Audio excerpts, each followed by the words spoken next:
You are listening to the Cricket Corner podcast with me, Vatsal Vora. Welcome back to the Cricket Corner podcast with me, Vatsal Vora. How's everyone doing? Has everyone recovered from that World Cup final defeat to Australia a couple of weeks back, or are we still having a few nightmares here and there? This is the first episode since the World Cup final defeat, and yes, it was disappointing during the early stages, a day or two after losing the final, but the IPL news came out just a couple of days after the World Cup final, which made sure that everyone just put the World Cup final aside and started talking about the IPL because it was the retention season. And that's how things work in cricket. International cricket, including the franchise cricket and other leagues surrounding the game, they happen so quickly that there is no time to ponder, sit and dwell on what has happened in the past, because it is such a fast-paced atmosphere in international cricket these days. As soon as the World Cup was over, within the next 4 or 5 days, India started the T20 series against the Australians. At the time of recording this podcast, New Zealand are playing against Bangladesh in a test match series. England are set to play against the West Indies in a limited overs series starting in a couple of days' time, and Uganda have qualified for the T20 World Cup next year. So a lot of things have happened in the world of cricket, but specifically we are here to talk about the big transfer that has happened in the world of IPL, which was Hardik Pandya's move from the Gujarat Titans back to the Mumbai Indians. Yes, it has been a few days since the story broke out, but I think a podcast or an episode on this was expected from my end because I really like talking about the IPL. Regular listeners of this podcast must know that and must be expecting an episode or two to come here and there. So yeah, here it is, the big 15 crore deal. And was it a trade deal? A straight up cash deal involving Gujarat Titans and the Mumbai Indians, which surrounds the transfer that of Hardik Pandya. I think the deal would have been started a lot earlier than it broke out into the mainstream media. I think these kind of discussions happen long way back in the past. I think and don't quote me on this, I am not a reliable source when it comes to these matters, but I think these conversations, these negotiations might have started even before the World Cup, and it might not have gotten leaked out or reported because it was the World Cup scenario and there's no point talking about IPL when India are trying to win their third World Cup title. But I think as soon as India lost in that final against the Australians at Ahmedabad, I think the news started to break out that this kind of a deal is about to happen, and it was huge, not only because Hardik Pandya is such a vital player as far as Team India is concerned, and in the short history of Gujarat Titans as well, he led them to their first ever title back in the 2022 Indian Premier League, which was also their first season of the Indian Premier League as a new franchise. So in the grand scheme of things, this was always going to be a newsworthy story to cover, and so it was. But then the retention day came and went, and we all saw that the Gujarat Titans had retained Hardik Pandya, and the Mumbai Indians had made no announcement regarding the same. But the day after the retention deadline was over, there was still a window of trade up until the mid-December point of time when there was the auction. I think the auction is on the 19th of December. I think you could still make a trade a week before the auction. So yes, Gujarat Titans had retained Hardik Pandya, but it was always in the back of the minds of many people that this is not the end of the story, and you are going to see a lot more develop in the coming days, and develop it did. I think the very next day the deal was made public. Hardik Pandya was all over the Mumbai Indians social media accounts saying how happy he is to be back where his IPL career and cricketing career in general started. And you always knew that the lure of Mumbai Indians was so strong that if MI and the Ambani family came calling, it would have been really difficult for a new franchise like Gujarat Titans to hold to make sure that they hold their prized asset, their captain, their talismanic leader in a way. But I think the lure of Mumbai Indians is so strong that it made sure that Hardik Pandya went back to the Mumbai Indians for a deal of around 15 crores in the end. I think it was always going to happen, as I mentioned before. Mumbai Indians have a really strong connection with the players that they have, be it for a season, be it for a long term, for many years of time in a long term future, like someone like Ishan Kishan, Jasprit Bumrah have had, or be it for just one season where Cameron Green seemed a little disappointed that he was the scapegoat who had to make way for the Mumbai Indians to re-sign Hardik Pandya. And we'll talk more about the deal involving Cameron Green in just a moment. But let's focus on the transfer that happened involving Hardik Pandya from the Gujarat Titans to the Mumbai Indians.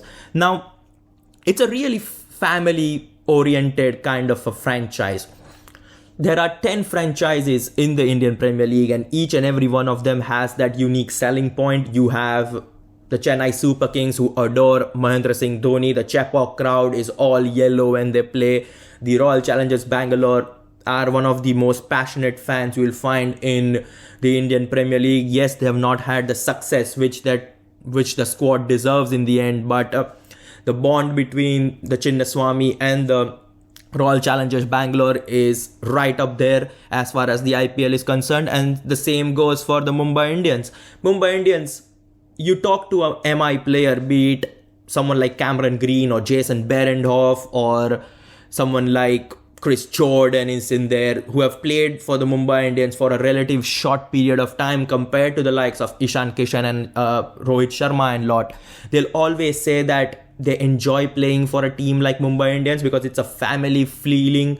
The players love being there. It's a happy atmosphere all around the Wankhede. So I think that as a whole might have been a contributing factor into making Hardik Pandya move back to the Mumbai Indians, because don't forget, it was the Mumbai Indians who signed both Hardik Pandya and his brother Krunal Pandya in the auction when the two Pandya brothers from Baroda were a complete unknown in the cricketing fraternity in India. I think it was a 2015 auction when Hardik Pandya was first signed by the Mumbai Indians, and it was a deal of just 10 lakh rupees. And today, after 9 years, he's going back to the Mumbai Indians for 15 crores. Now that is how big Hardik Pandya has become as a player. There is so much difference in Hardik Pandya, which left Mumbai Indians at the end of the 2021 IPL, and the one who is rejoining them for the 2024 edition of the Indian Premier League.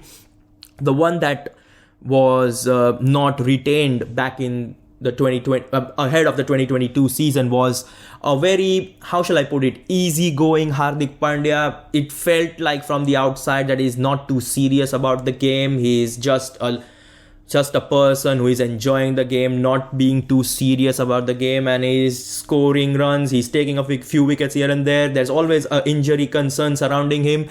But the Hardik Pandya, which they are signing after 2 or 3 years now, is a completely different person and a completely different player. Hardik Pandya today is so mature. He's now become, and since becoming the captain of the Gujarat Titans, he's escalated his game. He's a people's captain. Players love playing for him. You have seen the likes of Rashid Khan, Shubman Gill, David Miller, Ridhiman Saha, Josh Little, and the lot flourish under the captaincy of Hardik Pandya.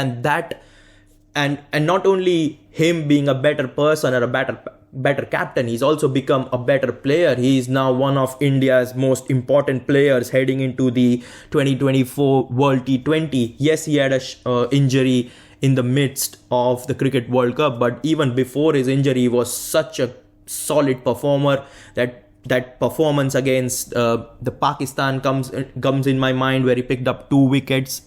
So yes, he has been exceptional, and he's a completely different player. Now the question arises, will Mumbai Indians appoint him captain from the get-go? Because they still have Rohit Sharma in their ranks. They have retained Rohit Sharma. In my opinion, personally, I think Hardik Pandya is seen as a natural successor to Rohit Sharma, not only in Mumbai Indians, but in the grand scheme of things, he could be the natural successor to Rohit Sharma in limited overs cricket as well. He could very well be India's captain for the T20 side and the one day international side. And I think Mumbai Indians are seeing Hardik Pandya from a very similar sight as the BCCI is. They see him as a captain material and the one who is going to replace Rohit Sharma for the long term. If you personally ask me, I still see Rohit Sharma being the captain of the Mumbai Indians for the 2024 edition of the Indian Premier League. But if Hardik Pandya is appointed as the captain with Rohit Sharma stepping down, I won't be surprised. But for me personally, I think Rohit Sharma will remain captain for at least one more year. Let Hardik Pandya gel back into the Mumbai Indians setup and then give him the captaincy for the 2025 edition of the Indian Premier League. We have seen, and for me personally, I am not too shocked that the Mumbai Indians have paid hefty money to get a star player back into their squad, because we have seen this happen in the past as well. Ahead of the 2022 IPL, there was this big auction. They could only retain 4 players and they went with Rohit Sharma, Surya Kumar Yadav, Jasprit Bumrah and someone else. I'm not able to recollect who that was, but they had to retain these 3 Indian players, which meant that there was no place for Ishan Kishan and Hardik Pandya. Now Hardik Pandya was selected by the Gujarat Titans even before the auction, so he was gone. He was the captain of the Gujarat Titans, which left Ishan Kishan without a contract, and Mumbai Indians went in hard for him. I remember Mumbai Indians paid huge money in that auction ahead of the 2022 IPL. I think what was the fee? It was like 15.25 crores if I'm not wrong, which shows how much Mumbai Indians want their core players in the team, and they're willing to go at lengths to get their main players back. Ishan Kishan for 15 crores shows how desperately they wanted him back, and the way in which that bidding war was happening, the Mumbai Indians camp were not letting that paddle go down, because they knew how important Ishan Kishan is, not only as a player but as someone who understands the Mumbai Indians culture, who understands the way how things work in the MI camp. And that is a very similar situation that has happened with Hardik Pandya as well. They know how important he is. They know that he understands the Mumbai Indians culture around. They know how important he is. They know how good of a player he has become since he left the franchise 3 years ago. And it is only right that they had to pay 15 crores to get him. But in the end, Hardik Pandya again is a Mumbai Indians player. Now, we briefly touched upon Cameron Green, and sadly for Cameron Green, it was he who had to make way, not only to find a place for Hardik Pandya in the starting 11, but to also make up for the 15 crores which the Mumbai Indians were going to pay the Gujarat Titans for Hardik Pandya. So they need to recuperate a bit of money, and unfortunately they had to trade Cameron Green to the Royal Challengers Bangalore. Now, Mumbai Indians did make a profit out of this deal, because they signed Hardik Pandya from Gujarat Titans for 15 crores. They let Cameron Green leave to go and join the Royal Challengers of Bangalore for 17.5 crores. So they have actually made a 2.5 crore profit by signing a very similar player to that of Cameron Green, but he's an Indian, so it doesn't take away the overseas player slot in the starting 11, which you are only allowed 4 of. So now you have a very similar player to that of Cameron Green, who can bat in a very similar position in the batting order, and he can also give you 3 or 4 overs depending on the conditions. And I think that's a win condition for the Mumbai Indians. Now, sadly for Cameron Green, he has to go and play for the Royal Challengers Bangalore. Yes, they are a really, really good side, and we are going to brush upon both the MI and the Royal Challengers Bangalore side in just a moment. But I think Cameron Green could be a really, really good player for RCB. Now, before we talk about RCB and Cameron Green, let's go back and talk about how the Mumbai Indians batting lineup would look like now that they have Hardik Pandya in the middle order, and they have got such a good core of Indian batsmen. They have got that the top 6 is the envy of the Indian Premier League, if you personally ask me, because they are so good. Such a good Indian core. You add Jasprit Bumrah through the ranks. They've got 7 great Indian players, and they can pick any 4 overseas player that they want now. Here is the Mumbai Indians batting lineup, which I personally feel should be ahead of the 2024 IPL season, and here it goes. Rohit Sharma and Ishan Kishan to open the innings, Surya Kumar Yadav at number 3, Hardik Pandya at number 4, Tilak Verma at 5, and Nehal Vadera at number 6. That is outstanding, because we have seen it in the last season of the Indian Premier League earlier in this year, that both Tilak Verma and Nehal Vadera down the in the lower middle order can give you some quick fire runs towards the end of the season. Nehal Vadera, left-handed batsman, Tilak Verma, left-handed batsman, are just out of this world. And then you always have Jasprit Bumrah as your bowler towards the end as well. There you have got Madhwal as well, who had a great season in the 2023 IPL. So it all feels like they have a really, really good squad, and Hardik Pandya just elevated them a notch, and it's just beautiful to see how good the Mumbai Indians team looks now with Hardik Pandya in their ranks. It is, however, worth mentioning that it is not only the Mumbai Indians who have got a good top 6. I think the inclusion of Cameron Green in the squad, which has also given RCB a really, really good top 6 heading into the 2024 IPL. However, unlike the Mumbai Indians, the RCB's franchise will be dependent on overseas player in the top 6. For a team like Mumbai Indians, that all 6 of their batsmen, the top 6 batsmen, were Indians. But as far as the RCB team is concerned, they have 3 Indians and 3 overseas players. But I think the RCB top 6 could be better on a given day compared to the Mumbai Indians. Now they have Cameron Green, and their top 6 would look something along these lines.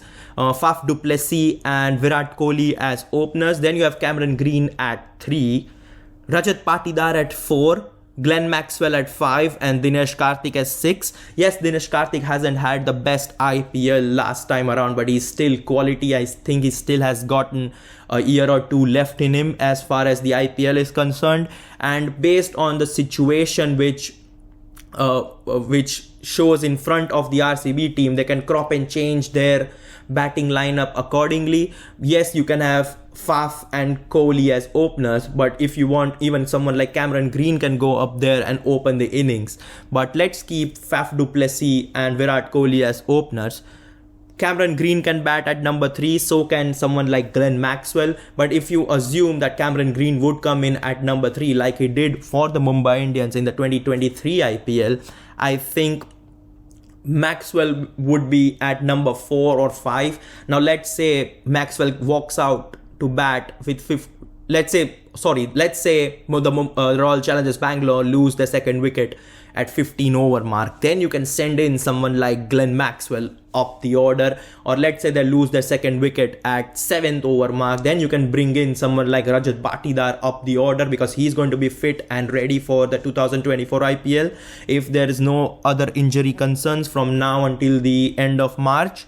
So you can send him up the order. Then make sure you have some power hitters like Maxwell and Dinesh Karthik towards the back end of your innings. So I think Royal Challengers Bangalore also have a great top six. Now, similar to Mumbai Indians, Royal Challengers Bangalore also have a few bowling options in the top six. As far as the Mumbai Indians side is concerned, they have Hardik Pandya, they have Tilak Verma, who can give you a few overs here and there. So not only is your top six really good with the bat, they can also offer you 6 or 7 overs, at least 5 overs. So that is really handy, which allows you to pack in a really strong bowling unit after the top six. Even Nehal Vadera can bowl. I think he didn't bowl in the 2023 edition of the Indian Premier League, but I am pretty sure that he can bowl if required. And similar to the Mumbai Indians, RCB can say pretty much the same. Cameron Green can give you 2 to 3 overs. Maxwell is pretty much a 4 overs bowler if you want him to be, because there were a few matches in the World Cup where he bowled his full quota of 10 overs. Yes, that was a one-day international and this is a T20, but if required, Maxwell can also give you a couple of overs here and there. So both MI and RCB have a top 6 which can give them 5 overs, 6 overs or better on any given day. Now the problem between the Mumbai Indians and the Royal Challengers Bangalore is that, as we mentioned, Mumbai Indians still have Jasprit Bumrah, and in a very similar kind of a situation, RCB also have a top Indian bowler in the form of Mohammad Siraj, similar to how Jasprit Bumrah is for the Mumbai Indians. But I think the RCB franchise has to go in heavy to get bowlers, because they have released some really crucial bowlers. They released David Willey is not there. Josh Hazelwood has been released. Vanindu Hasaranga has been released as well. So they will be looking to sign not only fast bowlers but spinners heading into the December auction.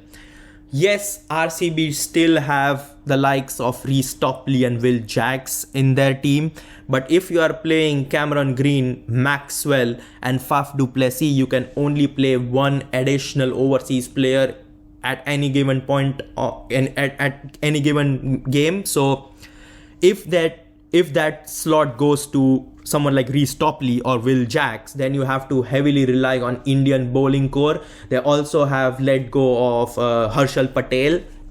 So I think RCB would be looking to, I think the priority as far as the RCB side is that they should be looking for good Indian spinners and seamers, because you already have someone like Reece Topley in the squad. Yes, Reece Topley is so injury prone. Poor chap is just a match or two away from a big niggle. But I think assuming Reece Topley would be fit, I think you should go with him, because he has shown it that he can do it in the Indian conditions. We saw it in the World Cup before his injury that he is a really good bowler in the subcontinent. So I think if fit, go with Reece Topley, but then you have to pay a huge price if you want an Indian spinner and a fast bowler, but that is something RCB have to do. What does it mean for the Gujarat Titans? We talked about Mumbai Indians since they have now gotten Hardik Pandya. We talked heavily about the RCB side because they got Cameron Green out of all these transfer dealings. Gujarat Titans are losing their captain. Now, they have already announced their new captain. They didn't waste any time in putting Shubman Gill as a captain. But I think the question which arises in everyone's mind is it too early for someone like Shubman Gill to take up captaincy?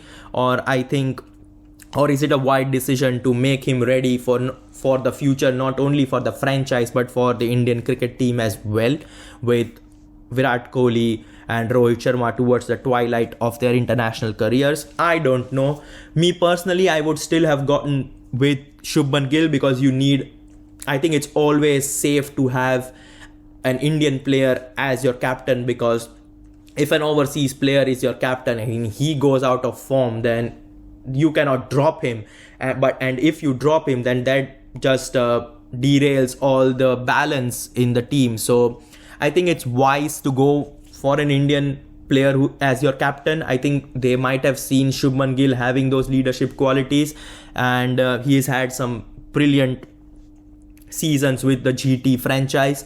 There was always Rashid Khan was in there who could be captain. There was always Kane Williamson in the squad as well who could be the captain as well. But I think they have made the right decision by keeping Shubman Gill as the captain of the Gujarat Titans. But only time will tell whether he is up for the challenge or not. So yeah, that was a quick episode on my thoughts surrounding Hardik Pandya's move from the Gujarat Titans to the Mumbai Indians. Let me know your thoughts in the comment section, or you can tweet it at me at Mr. Vatsal Vora or the Cricket Corner podcast's own Twitter account.